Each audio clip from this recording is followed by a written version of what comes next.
Roko, the TRX, was a very young dinosaur with a big problem. He wanted to be the bravest dino in the land, but the one thing that terrified him was his own roar. One morning, the ground beneath Roko's feet began to shake. A distant rumble echoed through the valley. "What was that?" asked Roko, trembling.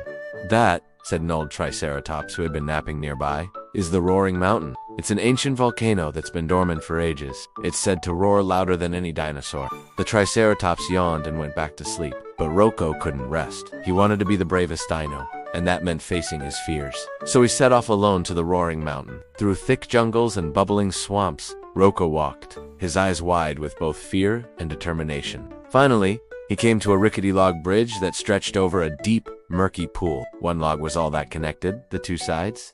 Taking a deep breath, Roko stepped onto the log. He started to cross, but suddenly a pack of cheeky raptors jumped out from under the logs. They cackled and jeered at the scared TRX, but Roko managed to dodge their snapping jaws and make it to the other side. Further on, Roko came across a baby Triceratops who had gotten stuck in some mud. Rushing to help, he pulled and pushed until the little dino was free. Then they walked together towards the mountain. Suddenly, a giant Pterosaur landed nearby, blocking their path.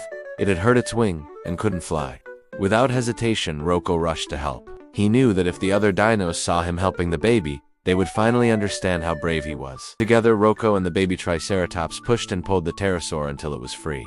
Then they carried it to a nearby tree to rest. As they approached the mountain, it let out a mighty growl. Ruar. Fear threatened to make Roko run, but he stood his ground. He had come too far to turn back now. Taking a deep breath, he opened his jaws as wide as they would go and let out the biggest, boldest roar he could muster. The mountain rumbled, then roared back, but not in anger. It was only steam. The volcano wasn't dangerous after all. Roko laughed, his tail wagging furiously. He may have been scared of his own roar, but in facing his fears, he had become the bravest T-Rex of them all. And that, my little dinosaur, is the end of the story. The end. Please like and subscribe for more TRX stories. See you on our next adventures.